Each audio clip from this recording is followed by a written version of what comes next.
presented in association with Athena Swan.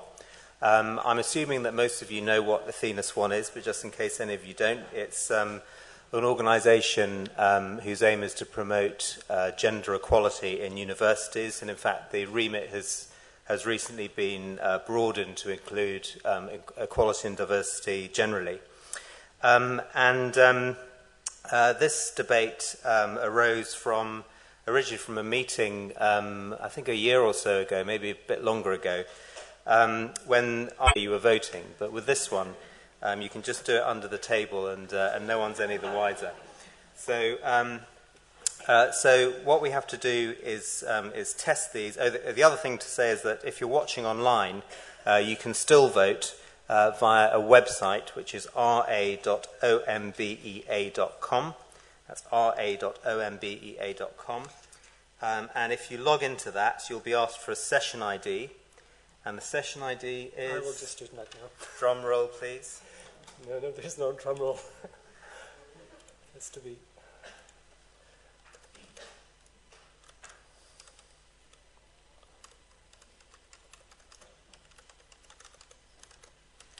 Why do you have to have such a long name, John? I know. I ask myself the same question each time. AC. Sorry.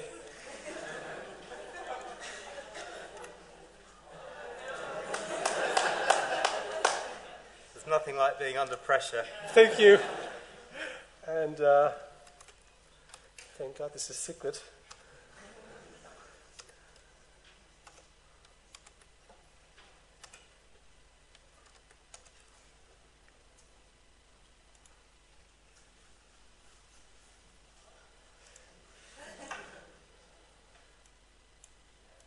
Okay, so the session ID is 189684.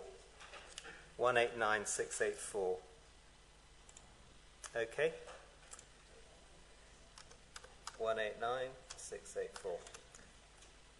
Okay, so hopefully if you're listening online, then you have put your session ID in, and then we can then test the system. The other thing to say is that we've got a Facebook page, but also a Twitter account, and the Twitter handle is @MaudsleyDebates, and the hashtag is #MaudsleyDebate. So if you could, we welcome you to contribute comments or questions for the panelists using that hashtag #MaudsleyDebates, and we'll be monitoring that Twitter feed, and we'll be passing any interesting questions to the chair. A few housekeeping things. If there's a fire and there's a fire alarm, follow the fire exits, and you'll be led outside by some fire marshals. Please don't take any photographs, and please put your phone on silent. What we have to do now is to test these devices and also the online system to make sure it's working properly. So we've got a fairly straightforward question for most people, I think. So the question is, I am 1 female, 2 male, or 3 none of the above. So if you are female, you should press 1 now, either on your device if you're in here, or on the Ombea website if you're online. If you're male, you should press 2, and if neither of those descriptions describes your gender, then you should press number 3. So please vote now.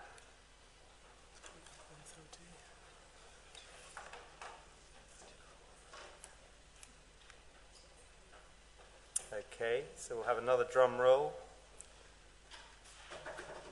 And the results. Okay, so the results are, well, the system's working, which is the good news. We've got 100 females and only 33 males and 10 others. So I can only apologise for my gender, for being underrepresented and not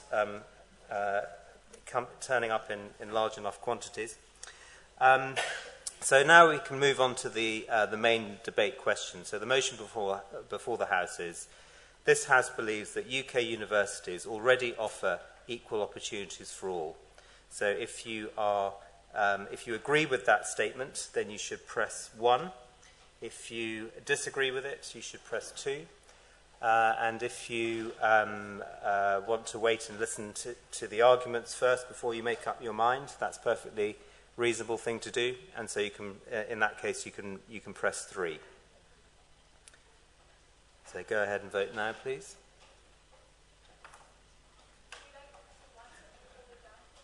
No, you just press it once. Yeah.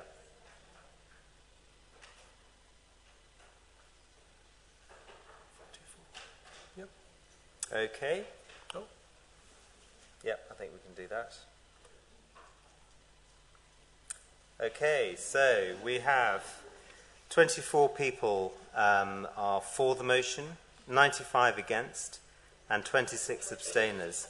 So there's a mountain to climb for the for panel. What's that? No, you have to go back and... Okay. Oh, yeah. Okay. So we also did a Twitter poll today through the Maudsley Debates Twitter feed, and on that we had a 10%, 90% split. So 10% of people responding on Twitter were in favour of the motion, 90% were against. I'd like to thank a few people before we start, in case there isn't time at the end. First, I'd like to thank the Athena Swan Committee for their help in setting this up and in suggesting speakers and suggesting the motion as well, and for being generally sort of good sports for doing this. I'd also like to thank Jean-Philippe Calvin, who is our events manager and who's been helping me just now with the voting.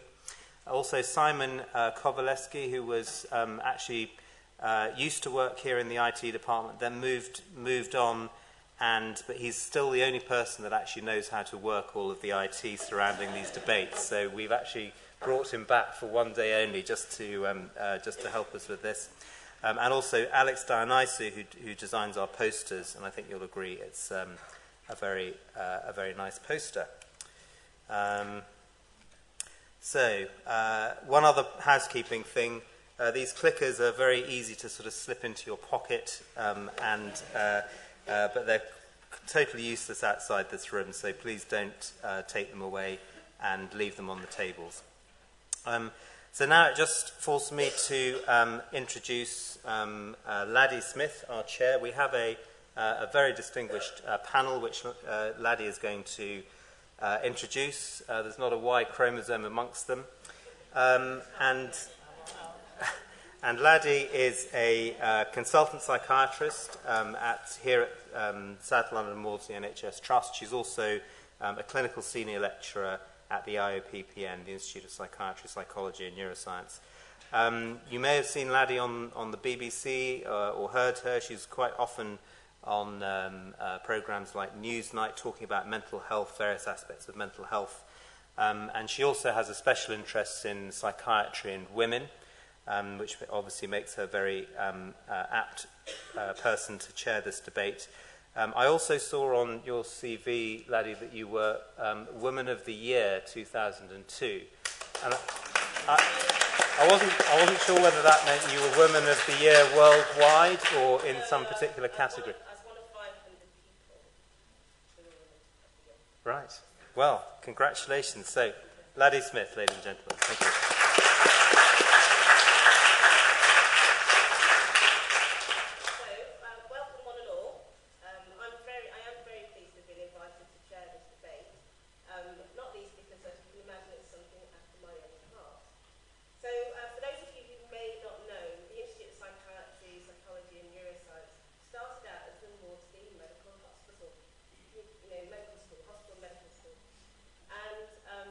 In those days, it was a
bad for higher education, bad for science, but most of all, bad for women. I think Athena Swan presents a narrative of women as victims in the academy and in the lab in particular. It presents the idea that women are the targets of prejudice and women who need special campaigns in order to get on. And this is not just a very unhelpful message to send out to our daughters and to young women nowadays. It actually flies in the face of reality. Women go to university in greater number than men and have done since 1992. This is the year I went to university, and that's pure coincidence. So people who are older than me entered the labour market at a time when, as has already been alluded to, things really were different for women. It wasn't such a good time. Childcare was harder to come by, and cultural expectations about what women were capable of achieving really did cap women's aspirations and ambitions. But in the intervening quarter of a century, so we're not just talking a couple of years, but a quarter of a century and more, things have completely changed, I would argue. And women who are younger than me today have opportunities better than ever before. And this, I must add, is across all subject areas. If we argue that there are gender gaps in science, it depends upon a very, very narrow definition of science that discounts whole areas of the discipline. So, in 2014, 78% of veterinary science students were women, as were 82% of students on courses in subjects allied to medicine. So these are not small majorities that we're talking about. 57% of those studying either medicine or dentistry were women. This is not recent. Since the 1970s, we've had more women medics. Today, girls aged 16 outperform boys in all the major science subjects. Age 18, boys perform marginally better in maths and chemistry, but girls do better in biology, computer science, physics, and as a result, they're going on to university to take science subjects in ever greater numbers. Initiatives like Athena Swan, then, draw our attention to the leaky pipeline. This is a metaphor that suggests although many women are entering science as students, they drop out and there's a gender imbalance at the top of a profession. Again, I think the crucial year to remember here is 1992.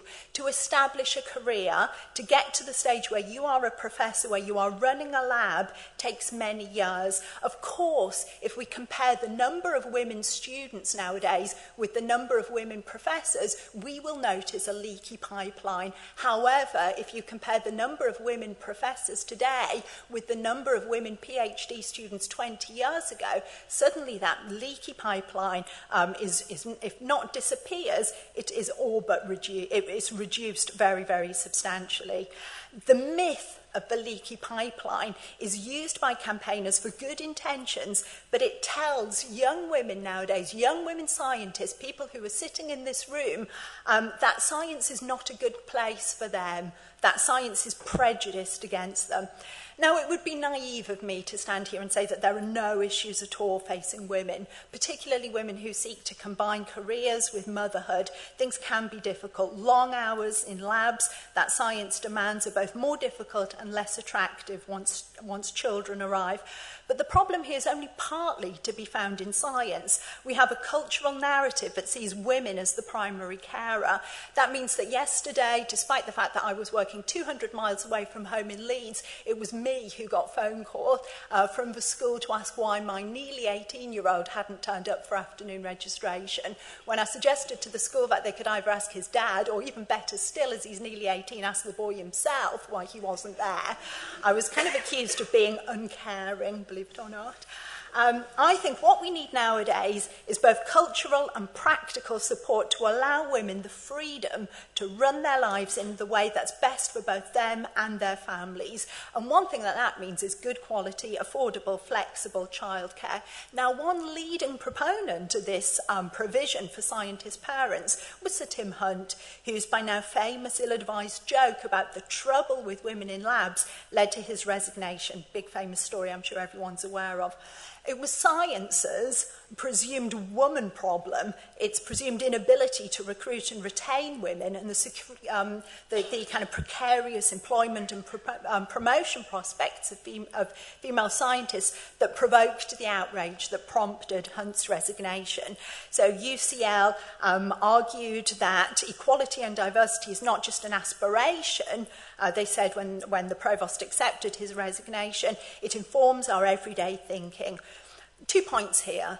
Did the provost of UCL, did he really think that women scientists are such sensitive and delicate little flowers that we wilt at a self-deprecating joke made on the other side of the world? Second, is the promotion of equality and diversity now placed above the pursuit of knowledge? I've got 1 minute. Oh, I didn't see the 1 minute thing. Oh, thank you. Okay. My main argument is that women used to fight against this patronising tag of being good for a woman. We wanted to be equal to men. Women wanted to be treated as scientists. Today, women can never just be scientists. They have to be women scientists. We need to stop scaring girls with horror stories about science's alleged woman problem. We need to stop patronising women scientists by assuming they need a helping hand, and we need to stop confusing science with politics.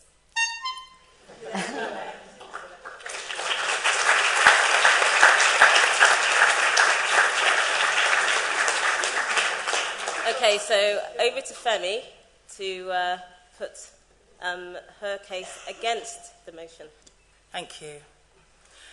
How appropriate that we talk about women in science today, the day after Ada Lovelace Day, the day that celebrates the women in science and celebrates the woman who is credited with being the first woman computer programmer.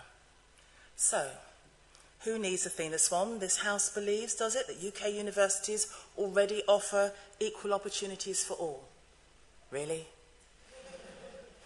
I just want to start with a story, actually, my own story.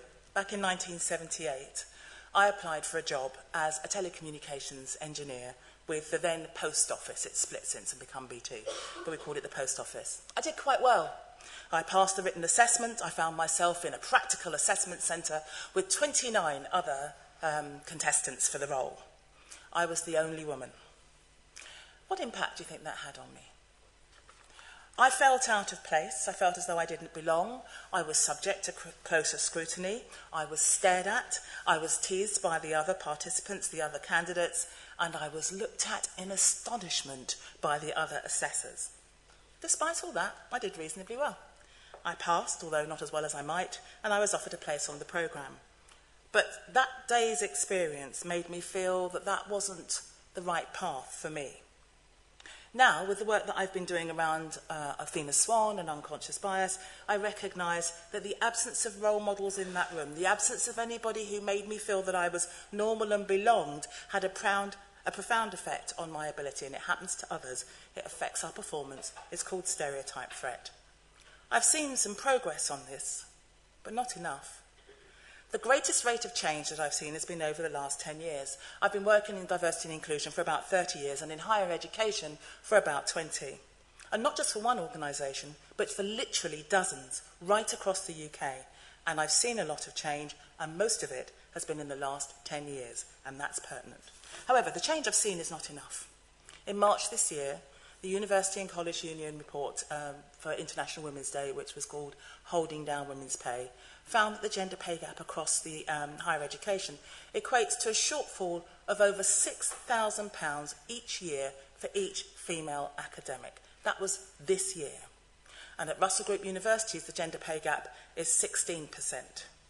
Over half of all academics are women, and yet only 23% of professors are women. Let's talk a bit more about representation. It's one of the 4 areas that Athena Swan focuses on.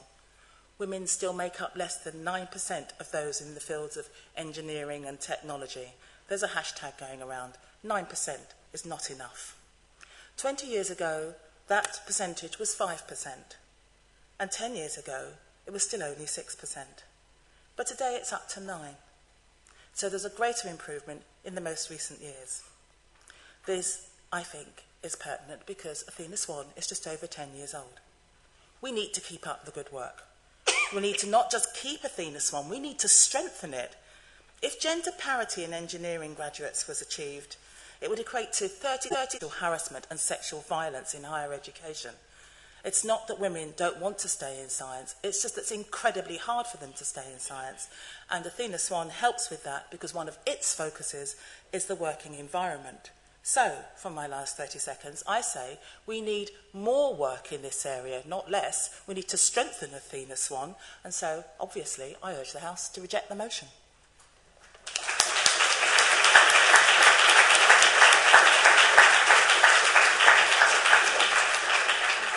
Yeah, Femi finished early. I didn't get a chance to blow my trumpet. Anyway, over to Belinda, who's going to speak again in favour of the motion. I'm going to argue that the underrepresentation of women in the highest echelons of academia does not reflect a lack of equality of opportunity. It doesn't even reflect a lack of gender equality. It is simply a reflection of differences between women and men. Attempts to try and change this are not only ineffective, they're counterproductive. First of all, women are not being discriminated against in recruitment. Recent research shows that faculty members preferred female applicants 2-to-1 over identically qualified males. A report from the Paris School of Economics analysed 100,000 applicants to high-level teaching positions and found an overwhelming gender bias in favour of women. There is no real-world hiring data showing a bias against women, against hiring women in academia. There is no real-world data. So, if women are not being discriminated against, why are they so underrepresented in senior academic positions? There is an incredibly strong ideological drive to ignore sex differences, but you don't have to scratch far beneath the surface to find that although we exist on a spectrum, we are binary, male and female, and nowhere is this more clearly reflected than in our different relationship to the central reproductive role. Even when you give men and women equal parental leave, women are much more keen to use this than men. If women have the choice, most would do more childcare and willingly reduce their hours of work. These family priorities shape women's choices and values like letters running through a stick of rock. Among similarly matched male and female top maths and science graduates, gender differences increased over time because when women had children, they changed their priorities. Other research shows that female PhD students are more likely to find research intensely isolating, demanding, and all-consuming. Women complain that academia is work-centric. Crucially, they favour part-time employment, devoting less time to their work. This may be why they choose other areas of employment, but we should not see women as pushed out of academia. There are also few men who would choose the academic path. Rather, it is that women have better options available to them, and they choose to go. Those individuals with strong mathematical abilities are more likely to pursue non-STEM careers if they also have strong verbal abilities, and this includes a lot more women than men. This gives women opportunities not available to men. Thus, women graduates are more likely to find public sector work. The response of your Athena Swan warriors is to try to change universities. The problem is with science, they loudly proclaim. But we don't have a problem with science. Our scientific achievement is world-class, and perhaps it has been our ability to attract truly motivated people who see scientific endeavour as a vocation which has marked out our scientific achievement as great. These Athena Swan warriors would happily sacrifice scientific achievement on the altar of gender sameness. Let's look at the sorts of things they'd like to see. Universities are supposed to emphasise quality rather than quantity, which sounds good, but actually, if you want to produce quality, you have to do an awful lot of work. Promotions appear to prioritise gender imbalances. Projects can be stopped while the funding applicant takes maternity leave. Extensive flexible employment is encouraged. Resources are directed to facilitating part-time employment. The assumption is that this will increase the number of women in academia, and this in itself will be good for research. But why will it be good for research? Academic achievement is not just about ability and intelligence. It's about application, concentration, dedication and commitment. Above all, it's about very hard work. Now, I'm reluctant to concede that women have less stamina or work less hard than men, but by encouraging a family-centred academic culture, I think we're encouraging them to work less hard. More dangerously, I think there's a real risk of undermining the research culture for all. The Athena Swan argument is that it increases the talent pool. But if it's really the talent pool that we're worrying about, surely our focus should not be on the 10,000 women missing from senior positions. Surely the 165,000 missing male graduates constitutes the much more serious loss. Not only is Athena Swan, with its obsession about high-status women threatening to damage academia, these very policies are disadvantaging women themselves. A brilliant physicist from Cambridge recounts how it took 6 months to write an Athena Swan Gold Award application with the assistance of more than 20 people, including Central University staff and colleagues. This was 2 terms off teaching. Not only were her students missing out on a female role model, but think how these resources and time could have been better spent. In last month's BMJ, a woman recounted how she could have written 2 papers in the time she spent working on Athena Swan. And remember, you'll soon have to get your Athena Swan silver medal in order to get Department of Health funding. What does it say when our funders prioritise gender equality over the excellence of research? As women, we are equally able, but we make different choices. Let us carry on making our different choices. Don't let the political obsession with gender sameness compromise research excellence. Academia and scientific achievement will suffer enormously as a result. A vote against Athena Swan is a vote for research excellence.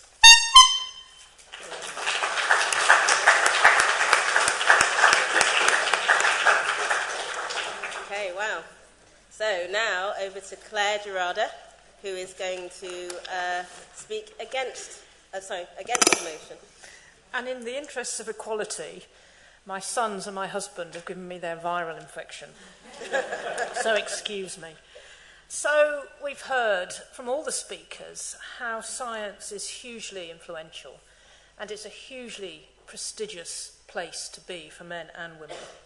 But we also know that it's overwhelmingly dominated by men. You only need to see those beautiful portraits just outside. We also know, and Femi's told us, that at every academic grade, women earn less than men, and they also occupy less junior positions. They do more hours of teaching, especially at the lowest levels. They do more pastoral care, because of course women are kind. They do more admin, they do more committee work, and they do less research and publication work. Now, you've heard about the paper published in the BMJ. Belinda, you didn't give the whole of that paper. The paper was actually done in this institution, published by a researcher here. And what this research showed, and I urge you to read it, is that the Athena Swan initiative had a positive impact. In particular, this is on women, it improved their self-confidence, it improved their visibility, it improved their leadership skills, and it also improves their career development. But Louise, the first author of that paper, did identify problems, as Joanna has said. And the problems were around the gender distribution of work in getting the Athena Swan standard. Women did it all, or almost most of it. Irrespective of how many men were around, overwhelmingly women sat on the committees, women led the process, and women did the paperwork, and they populated the self-assessment teams. Now remember, this work doesn't pay, and also this work doesn't contribute to career progression. So further reinforces the stereotype and further reinforces the problem that women tend to do the unpaid hard work. But, as the author said, we shouldn't throw out the baby with the bathwater. What we need to do is to address the workload in preparing for Athena Swan, and maybe have quotas. He was present at the meeting and argued that a woman's place is cleaning behind the fridge, and that women were being promoted beyond their abilities. This was only 2 years ago, ladies and gentlemen. And that no self-respecting small businessman with a brain in the right place would ever employ a woman of childbearing years. So you can see that prejudice exists just below the surface and is not very far away. Now finally, let me say where I come from. I come from the world of medicine, and you're absolutely right. Medicine is doing very well. We have at the moment a female chief medical officer, the very first in the history of our country. We also have almost every position of seniority in the medical profession occupied by a woman, except one. This one, Royal College of Psychiatrists, but I won't hold that against him because he's my husband. And one other, the British Medical Association, who has never had a female lead. But before we get too smug, it's taken 200 years to get that sort of equality in medicine. And ladies and gentlemen, I don't think we can wait 200 years for women to achieve equality in science. And so I think we need more Athena Swan and not less. I urge this House to reject the motion. Thank you.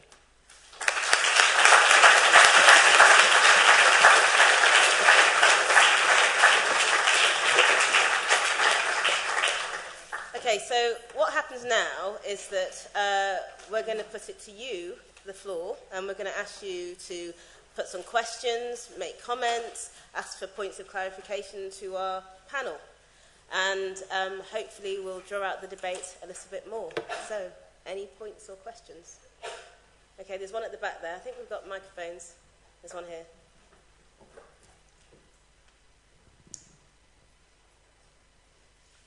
Okay. Do you want to say who you are and what your question is? Me? Yep. Me first, yeah? Okay. My name's Sally Millard, and I'm actually organising an event at the Battle of Ideas now. I'll advertise it, looking at the question of gender as well. I mean, my question is really sorry, I can't see very well, to Femi there, in relation to what the kind of story that you told. And you said, what impact would it have on you when you were in the post office and you were taking your exam? And a similar thing did happen to me, and I would say the impact it can have on you is to actually make you extremely determined to get on and sort out problems and not to let things stand in your way. And it doesn't have to have the impact which you seem to imply it would have to young people today, that it's not possible to do that, to get on. And I think that's very important, and it is something that I hold on to, because I've got a son, 15-year-old son, and he goes to school, and it happens frequently now, where they get told, the boys get told, they don't get told anything. Everything's for the girls, especially if they're interested in science, as it happens. I mean, they do great experiments, great things, great advanced things in schools. And what happens is that the teachers get up and say how fantastic it is that all these girls are doing these experiments, and how fantastic it is that all these girls are getting involved in science. And then the boys have done exactly the same things. They've achieved exactly the same as the girls, and there's no mention. And I'd say that for me, it's a very good job that people, when they're in that position of being told that it's not really for them, don't take that as being the case and fight for what they want. And I'm very pleased about that, because of the situation that boys, I think, are now facing. Thank you. Femi, today. do you want to answer that? I would like to answer that. Yes, I would like to answer that, because I think that we can personally decide to be very determined, and I was very determined in that situation.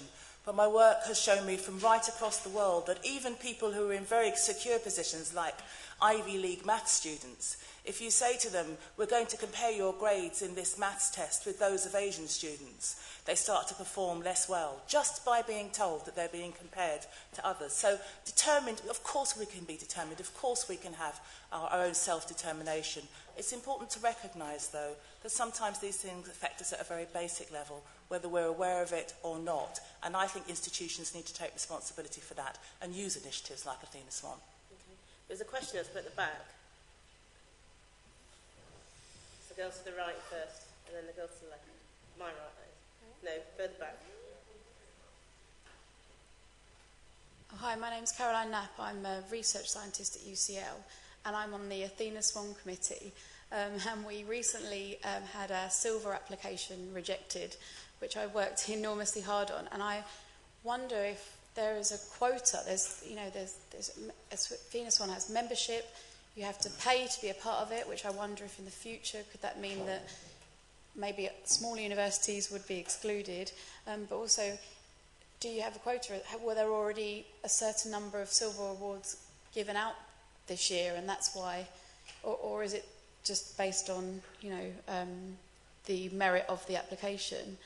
And I worry who's policing the Athena Swan panel. I suppose I think that could possibly be a problem.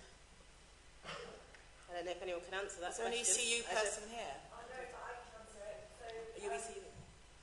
I sit on the panel. So they're made out of who are working on Athena Swan academics, researchers, diversity and inclusion reps, and people go through it like you would even more intensely than a research application. It takes around an hour or so to go through each form and to scrutinise the data. And there is no quota on how many people can get a silver. Right, thanks. Okay, thank you. There was a question just to your left at the top too.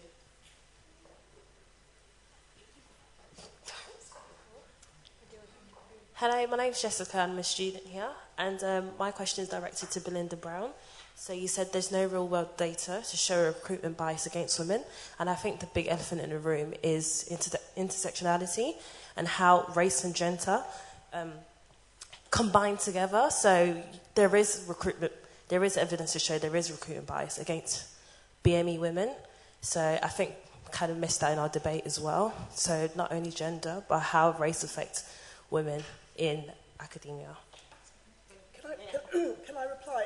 I did actually check with an Athena Swan person that race didn't come into the Athena Swan category. There's a separate thing. There's the ECU, and then it's got the Race Equality Charter, and it's got the Athena Swan Charter. And I think race is a whole, these are actually two separate things, so you can ask the ECU about that.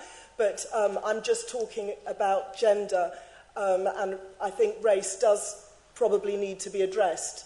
And there'll be an intersection there, but Athena Swan is actually just dealing with gender, and that's not my decision. Can I just correct that? That's not actually so. I think from 2015, if I'm right, the intersectionality element was added to Athena Swan, and it does actually require people to recognise intersectionalities of things like race and trans issues, etc. So that's not true. Okay.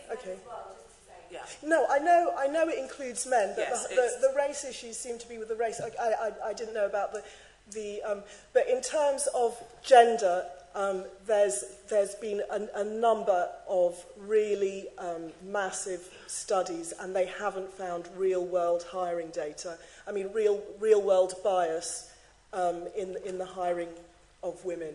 So, I mean, that's all I mean, and presumably that also does encompass race in that data. I don't know whether it was broken down for race, but certainly there doesn't appear to be any discrimination against women, and a lot of the data did actually show overwhelming bias in favour of women. So there might be lots of unconscious bias, there might be stereotyping, but it doesn't appear to be brought into the interview room because the results are coming out that women are getting the jobs often at a greater rate than men. Sorry, just to add that I work in the Cecily Swan's Institute, and we did actually win the Silver Award from Athena Swan. I think we've done really well. Just give ourselves a pat on the back. Okay, there's a question down here. Do you want to know? Don't worry, I'll get to you all. Hi, I'm Hashmi. I'm an alumni from UCL and Imperial College London. I would like to know what's your opinion about Women and Mental Health Special Interest Group, Royal College of Psychiatrists. My question is to Belinda Brown. So you said that women change their priorities once they have children, and later on you also said that part-time work is encouraging them to work less hard. Now, a society that cannot ensure that a child's needs are met by the mother and nurture the mother's intellectual capabilities by encouraging flexible working, to me, is a dangerous society. I was happy to hear, Femi, that Athena Swan has a workplace focus. And although, Belinda, you said that in the real world there is no discrimination against women in recruitment, but don't you think we need Athena Swan to make workplace arrangements better?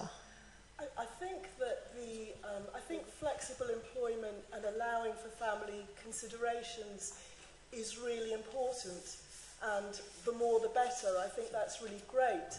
But I think if we do that, which we often do, let's not expect to necessarily reach the same position as the woman who decides, I'm not going to have children, I'm going to be really dedicated to my job, I'm going to, this is my life, I'm really into my job.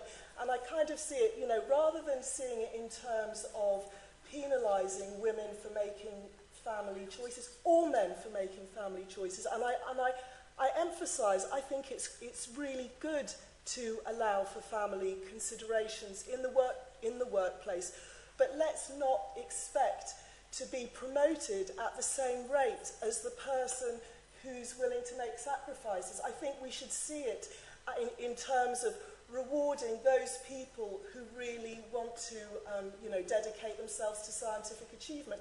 And those will be the women who'll get the Nobel Prizes. And we should allow for that and reward them for doing so. So I love flexible employment, but don't expect to be promoted at the same rate as those who don't do it. And remember, when you have flexible employment, you get loads of other rewards. People who take time off work have far better mental well-being and all those other benefits, which may not translate into monetary success. It may mean they get paid less at work. So we need to see, the gender pay gap on one side and mental well-being on the other side. So, I wouldn't want to be seen as being, again, I'm really in favour of having family-friendly workplaces. Just let's not expect to be professors as quickly as those who don't do it. Okay, can I quickly answer that? I agree 100% with Belinda. I think everybody has to accept that we can't have it all.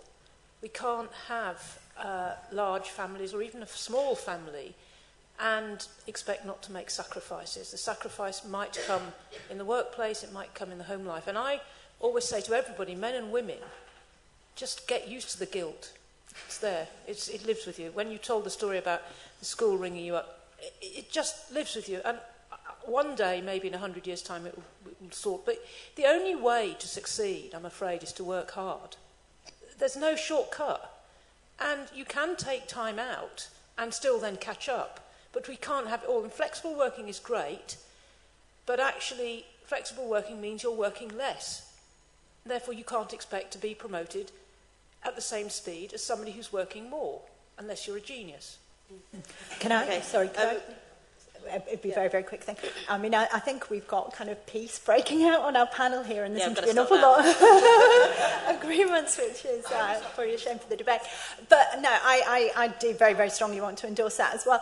And I think, again, I'm going to completely expose my ignorance of science here, because I guess this is a particular thing about science that might be said for one or two professions, but I guess, and please bear with me if this is a really, really shockingly ignorant thing to say, but if you're kind of cultivating cells, you can't can't put those cells on pause at 3 o'clock and expect them to stop growing and developing, and you need to be there. You need to be there in the lab to watch these things, and this is why some careers in particular, again, completely all for flexible working, but the reality is that if you need to be there to monitor those cells as they grow, either we need to have nurseries that are going to be available and open up until 8, 9, 10 o'clock in the evening, and I would be all for that, but we also need to recognise that these sacrifices need to be made too.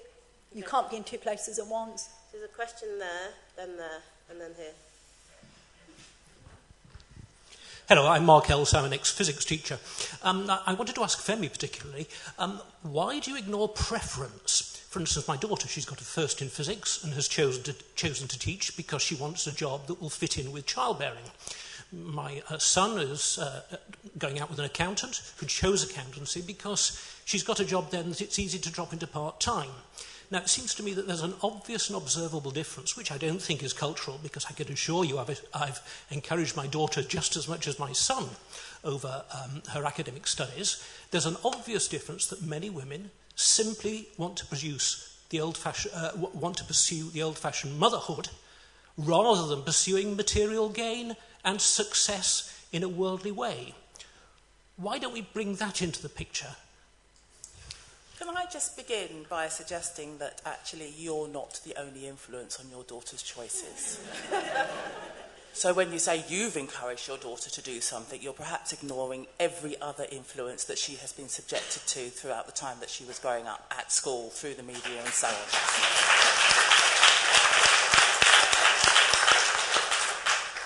I have a preference. I have all sorts of preferences, and they're not always preferences that are for my own good, and they've not always come from a good place. I don't ignore preference, but I do understand that sometimes our preferences, women's and men, are shaped by forces that are not always acting in our best interests. So could I just, sorry, I'll promise that we time. I mean, I think the thing, I've got 3 children, and I think the thing that has really struck me over the course of my life is how people's preferences change over the course of their life. So, when I was young, I was very much in favour of wanting to push forward with my career. I wanted, when I had children, to spend some time with my children. Now I'm bored silly of them, and I really want to push forward with my career again. And I think what's a mistake is to see people as kind of fixed, and to have careers that are so fixed that we can't have this. We talk about flexibility in terms of hours, but we also need flexibility to move in and out of the labour market in different places, different positions as well, and we need mechanisms, both cultural and social and material, to be put in place to allow people the freedom to develop as individuals over the course of their lives as they change. Okay, so we have Kalida over there. This lady. Thank you. Khalida Ismail, I'm an academic here at King's, and I just want to put to Clare and Femi my reservations about Athena Swan. It's a bit like communism. It's a brilliant idea, but when you try to put it into practice, all sorts of things start unravelling. I'd like to give you 2 examples. So the first example is an application that I put in for some internal triaging of some promotion. And it was all for one and one for all, and I wasn't shortlisted. This year, the application actually asks that there needs to be 1 man and 1 woman, and all of a sudden, I'm now being invited to apply for it. So I don't know what to think about that. The second one is what I've been observing about Athena Swan in the background. I've not been directly involved in my organisation in any leading aspect of it, but it seems to be full of women filling out the application forms, whilst the men in our organisation are busy writing their grants and their publications and doing really well, thank you very much. So what I'm curious about with Athena Swan is, why are there not more men running Athena Swan and telling us how equality should function in an organisation?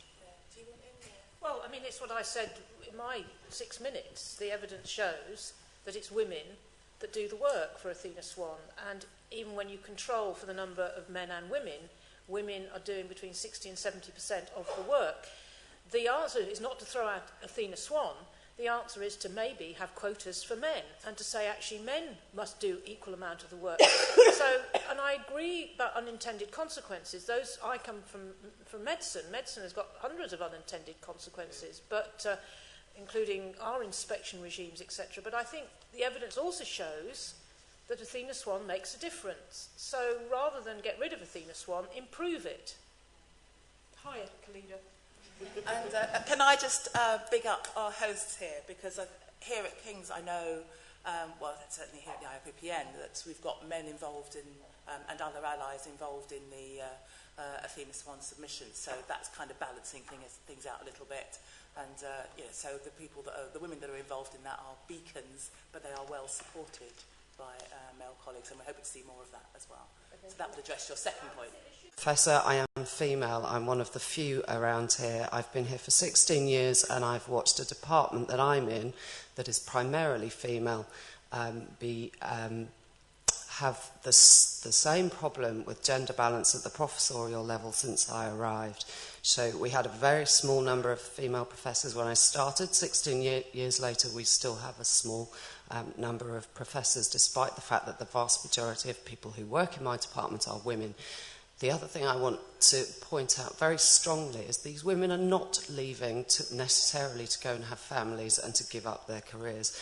The vast majority of women I've watched leave have left to take other jobs, often because they can't get promoted within the institution. So although there may be some truth to the fact that we want to hire women, I think that's at the lower levels, and I think most of the men are succeeding at the much, much higher levels. So you can't just generalise. I do think that Athena Swan is making a difference. I don't think it's making a difference in all areas, but it has made a difference to me and to some of the women I work with over the last few years. And if the one thing it can do is remove the pay differences, I'd be thrilled. Thank you.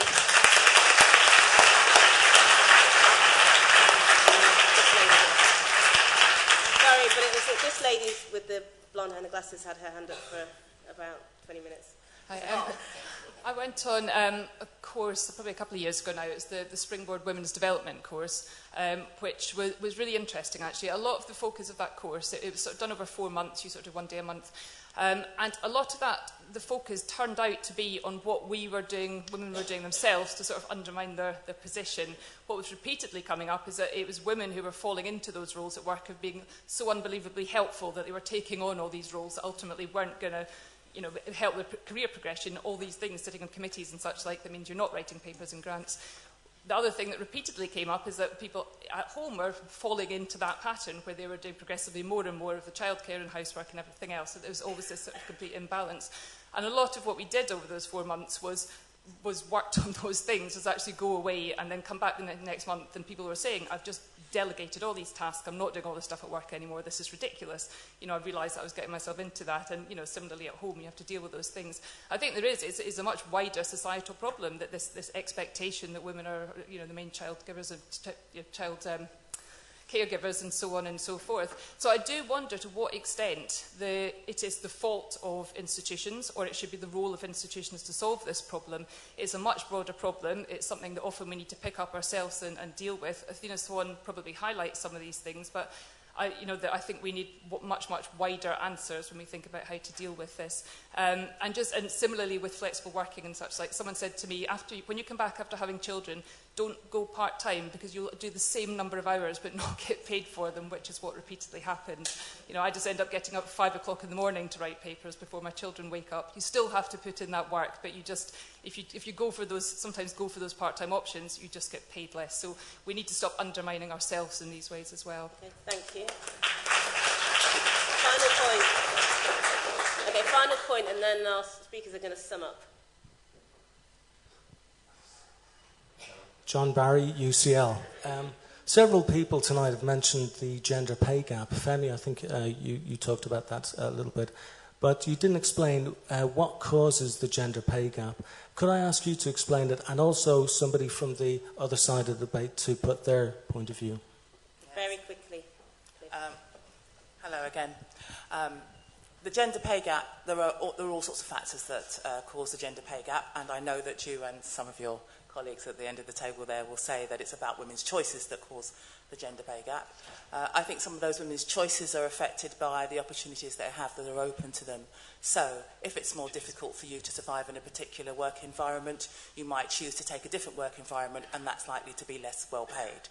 If you are pushed by society to take a lion's share of the childcare and other domestic chores, then you might not be able to take as much on at work, so you'll end up with being less well paid. Then you can add to that unconscious bias, so if you go for a more senior job and people have preconceived ideas about what a leader looks like and it's not female, you end up being less well paid. I can't go on like this because I'll take all the time. Over there. I think the gender pay gap is one of those amazing statistics that can be made to look as big or as little as you like, depending on how you choose to cut the cake. You can make a very, very big gender pay gap if you take an average and compare the total earnings of all men compared to the total earnings of all women. However, if you look at a like-for-like gender pay gap, which I think is a far more accurate statistic, you actually find that women under the age of 30 are earning more than men. Women up to the age of 40 are earning the same as men, and it's when women hit 40 that a gender pay gap kicks in, a much smaller gender pay gap than the overall average pay gap. Now, I think there are many reasons for that, and I think some of it indeed is women choosing to take time out of the labour market at that point. I think it's sometimes women not being able to carry on in the jobs that they were doing. I think if you take, I mean, it's been in the news over the past couple of days, hasn't it, about the lady judge saying that women should get straight back to work. And I have to say I would agree with her. If your aim in life is to have as small a pay gap as possible and maximise how much you can earn, taking a year off is career disaster. You need to get straight back into work. But that's not for everyone, and it's not what I would suggest everyone does. It depends on your motivations. But if you take time away, then you're missing out on the promotions, you're missing out on putting the hours in to earn the bonuses. So, yeah, it's magic statistic, and there's lots of reasons behind it. Sorry, that's a very vague answer. All right, Joanna, I'm going to ask you to come to the podium and give us your final summing up, please. So remember, the motion is, who needs Athena Swan? This House believes that UK universities already offer equal opportunities for all. Who needs Athena Swan? No one. There have been a number of people speaking from the floor this evening talking about how it's women who are doing all the work behind the Athena Swan, working for these charter marks. What a waste of time. My advice to women who find themselves doing that would be stop. Spend the time on filling in a grant application form, writing a research paper, putting in a conference presentation. All of those things will be far better for your career than spending however many months, however much time and effort filling in an Athena Swan application so that your institution can proudly display some charter mark. This is a PR stunt for your institution, and women who are spending weeks and months of time filling in these application forms need to think about doing better things for their career advancement. Looking at Athena Swan forces us to consider everything through the prism of gender. This is so unhelpful. When we look at pay, and with the pay gaps just been raised, there are far bigger pay differentials in higher education between academics, admin, catering and cleaning staff on the other hand. Who talks about that pay differential? No one, because we're pushed into seeing everything through gender. The issue of physics in schools has also been raised this evening. Actually, the biggest divide between who gets to study physics is not gender at all. Gender doesn't even come close. The biggest divide is what type of school you go to. Go to a private school or a grammar school, you are far more likely to study physics than if you are in a comprehensive school. Now that is tragic, because what that is saying is that where you live, and often, unfortunately, social class are the key determiners as to whether you get to study physics or not. This focus on gender sends us down a blind alley, and it pushes into things that become very, very difficult for us to break out of. I would say to women in this room, see yourself first and foremost as scientists. Be proud to be scientists. Who wants to be thought of as a woman scientist? I would be patronised and insulted if anybody said to me at the end of this evening, that was a really good talk you gave for a woman.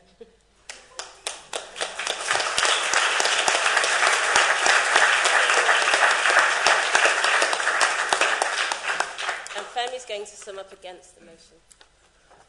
We have to reject the motion. Athena Swan is working.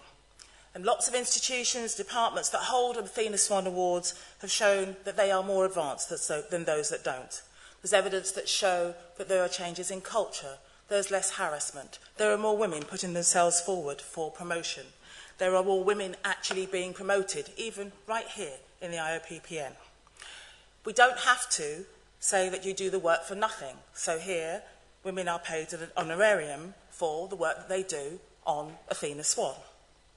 We're involving, as we've said earlier, men in doing the Athena Swan applications, as well as women. And that point about women not filling in Athena Swan applications, that point about women spending more time doing their own applications and their own papers, I can see that. So that is interesting. So the number of against is almost exactly the same. It's gone up from 101 to 103, I think, if I'm right. But the falls have gone from, I think it was 24 to 40, and the abstentions, not surprisingly, have gone down. So I think we can declare a victory for the against team, but we also have a swing towards the for team. So everybody gets prizes. So well done, everyone. Thank you very much.